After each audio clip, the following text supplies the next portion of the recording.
Anda pernah nggak sih merasa kalau pergerakan uang, terus kredit, utang di ekonomi itu kok kayak ada ritmenya sendiri ya? Naik turun gitu, kadang ngenceng, kadang melambat. Iya, betul. Ternyata nih, kalau lihat dari sumber-sumber kita, ini bukan kebetulan. Ada pola siklus besar di baliknya. Selamat datang di pembahasan mendalam kita kali ini. Hmm, Hari ini kita mau coba kupas inti dari siklus besar ini. Uang, kredit, utang, dan aktivitas ekonomi. Kita gali gimana siklus ini bekerja, lihat catatan sejarah ekonomi berbagai negara yang ada di materi kita ya. ya, Kenapa ini penting? Karena kalau kita paham polanya, ini bisa kasih perspektif baru loh, bahkan buat kelola keuangan pribadi Anda. betul sekali. Kita akan coba telusuri jejak siklus utang jangka panjang ini ya. Dari mana asalnya, gimana dia bisa tumbuh subur, sampai akhirnya ke titik jenuh atau malah krisis. Nanti kita lihat juga peran bank sentral itu krusial banget. Plus, ada contoh nyata kan dari sejarah kayak perubahan sistem dolar AS itu. Wah, menarik. Harapannya sih, ini bisa jadi kacamata baru buat Anda pas baca berita ekonomi sehari-hari. Jadi nggak cuma lihat permukaannya aja. Ini konsepnya gede banget ya. Coba kita pecah pelan-pelan. Siklus raksasa ini biasanya mulainya gimana sih? Kayaknya nggak langsung tiba-tiba banyak utang aja kan? Biasanya mulainya pas kondisi utang itu relatif rendah. Nah, di fase ini, uang sering dianggap keras. Coba bayangkan emas deh, atau komoditas fisik lain, yang nilainya ya dari barang itu sendiri. Terus, muncul klaim atas uang keras itu. Misalnya uang kertas atau catatan bank yang awalnya seharusnya sih bisa ditukar dengan emas atau perak fisik sebagai jaminannya. Oke. Jadi awalnya ada jaminan fisiknya ya, emas atau perak gitu. Terus gimana kredit sama utang masuk ke cerita ini? Nah, ini dia. Kemudian, orang nemuin keajaiban, kredit dan utang. Istilahnya gitu ya. Pinjam uang bikin orang bisa beli lebih banyak dari pendapatannya saat itu. Daya beli naik ya? Iya, ini dorong permintaan, perusahaan jadi lebih produktif, bank dapat untung dari bunga, harga aset kayak properti atau saham juga bisa ikut naik. Pokoknya, semua pihak kayaknya seneng. Ekonomi tumbuh kencang. Kedengarannya bagus banget ya di awal, tapi kok kayaknya ada tapinya nih, ada sisi baliknya gitu. Tepat sekali. Nah, disinilah masalahnya mulai muncul pelan-pelan. Rasa senang, optimisme tadi itu malah mendorong orang ambil utang lebih banyak lagi.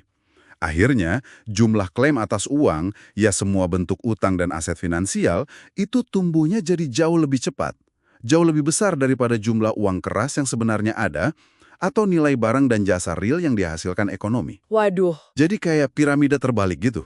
Makin lama makin nggak stabil. jadi kebanyakan janji dalam bentuk utang dibanding kenyataannya, yaitu uang atau barang jasa realnya. Terus apa yang terjadi kalau orang mulai ragu sama janji itu? Nah, itu dia titik kritisnya. Pas para pemegang aset utang, bisa individu, bank, atau bahkan negara lain, mulai khawatir klaim mereka nggak bisa dibayar atau nilainya bakal turun drastis, mereka bakal coba tukarkan itu kembali jadi uang tunai atau aset yang dianggap lebih aman. Dan biasanya, ini terjadi barengan. Masal, ini yang disebut run, penarikan dana besar-besaran. RAN ya, namanya? Iya, bisa run di bank, bisa juga run terhadap mata uang suatu negara. Wah, gawat dong situasinya.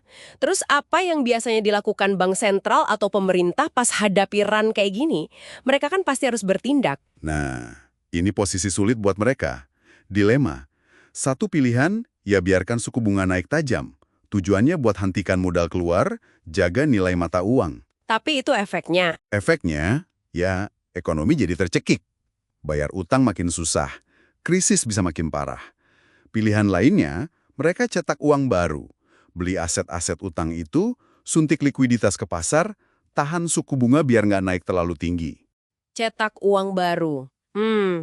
Kedengerannya kayak solusi gampang ya. Tapi pasti ada resikonya kan? Apa konsekuensinya? Resikonya besar, banget. Dan sejarah yang ada di sumber kita ini nunjukin, bank sentral itu hampir selalu milih opsi kedua tadi. Buat apa? Ya buat redain panik jangka pendek. Terus konsekuensinya? Konsekuensi utamanya ya devaluasi. Nilai mata uang itu bakal turun dibanding aset real atau mata uang lain. Ini sering jadi penanda akhir dari satu siklus utang jangka panjang. Biasanya diikuti restrukturisasi utang atau bahkan sistem moneternya. Wah, Ini jadi keinget cerita dolar AS sama emas setelah Perang Dunia II itu ya, yang sistem Bretton Woods. Tapi AS belanjanya besar-besaran. Buat perang, buat program sosial, pokoknya lebih besar dari pendapatannya. Akibatnya, jumlah dolar yang beredar di dunia jadi banyak banget.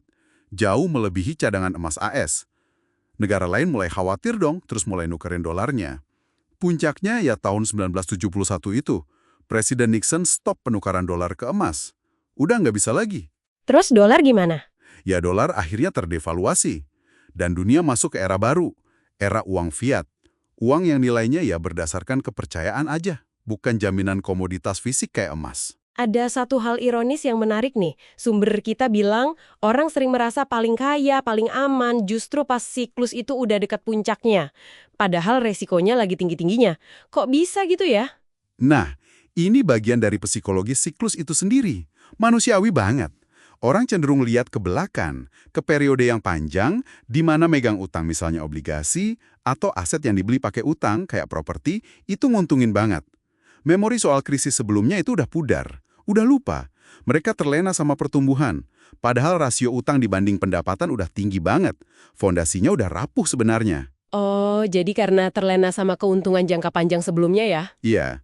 Jadi insight kuncinya, siklus ini bukan cuma soal fluktuasi ekonomi, tapi juga cerminan psikologi kita sebagai manusia. Yang cenderung lupa, gampang terlena sama untung jangka pendek, dan merasa paling aman justru pas lagi paling rentan. Oke.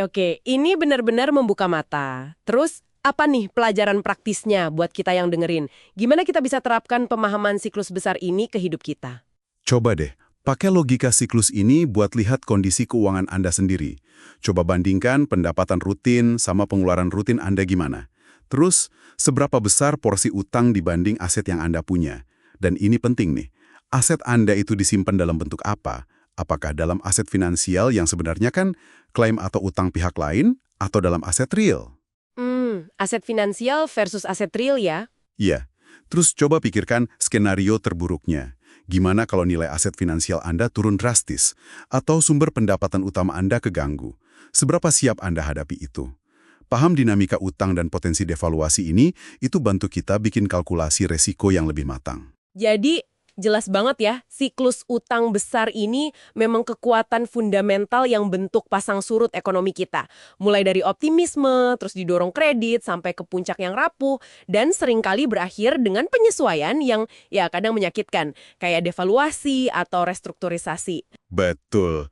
Dan ini bawa kita ke satu pertanyaan penting nih buat direnungkan sama-sama. Kalau sejarah nunjukin siklus ini ujung-ujungnya cenderung bikin mata uang fiat terdevaluasi, pertanyaannya, lalu apa sebenarnya bentuk penyimpan nilai atau storehold of wealth yang paling bisa diandalkan dalam jangka waktu yang sangat panjang buat melewati gelombang pasang surut siklus besar ini? Nah, itu sesuatu untuk Anda pikirkan lebih dalam.